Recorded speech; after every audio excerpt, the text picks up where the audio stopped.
Baba attı suyun içine.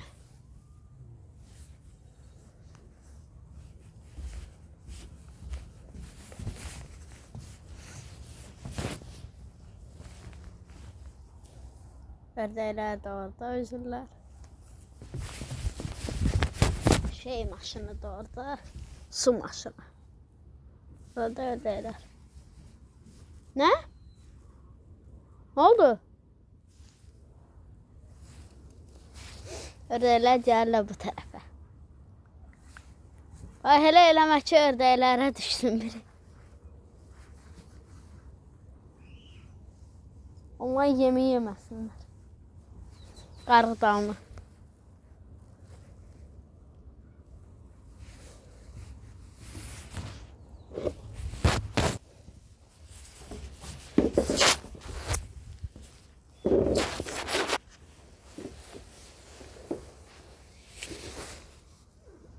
Özürler.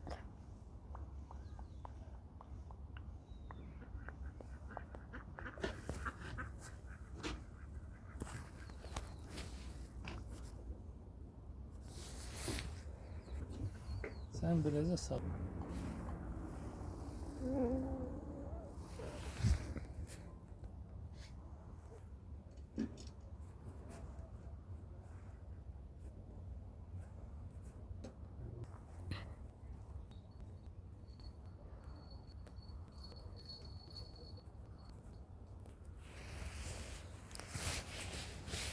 Hangi bağı tutdular?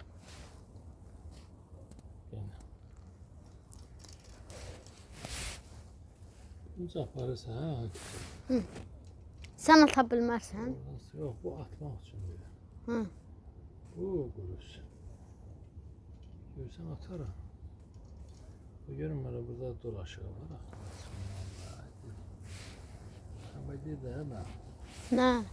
Derdim də mən səni dolaşır.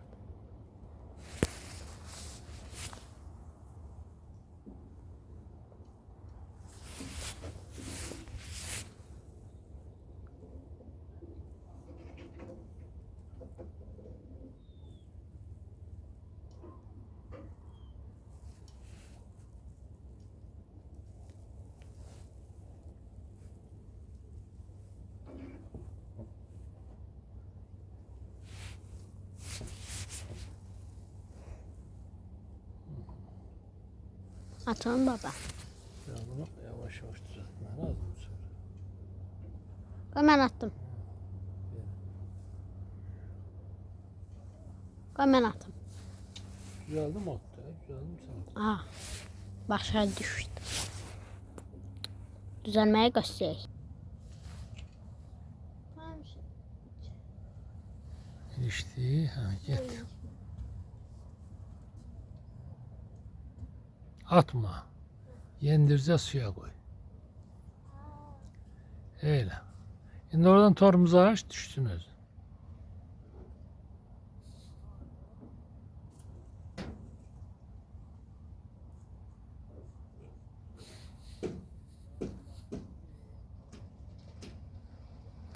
Suya çattı. Ha, şimdi bakın.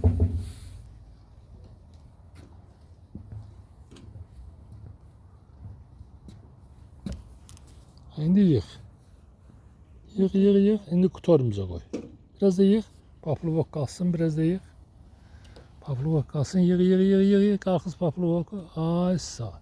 Şimdi torumuza koy. Şimdi torumuza koymuşam. Geri qayıtmır. Şimdi takırsan bura. Burasını taktım bura. İkinciye niye koymuram oradan qabağa? Yok yok buradan. Şimdi biraz bırak da qarğıdalı qalxdı yuxarı. Bax özün bax, gör hardadır. Ben bakıram. Ben biraz bunu uzatmalıyım. Uzat ha, biraz uzat düşsün. Uzat, uzat, uzat, uzat. Ay sağ, torumuza koy. Torumuz indi yıkar. Koydum. Yığmaq lazım oldu. Ah, Torumuza koydum şu. Şimdi görsən bura belə. Ha belə, şu. Ha, gözə koy. Sen necə koy? Məndəki ağırdır da, belə qoy, sən də belə qoy. Şu koy. Qalxdı yuxarı. Yaxşı.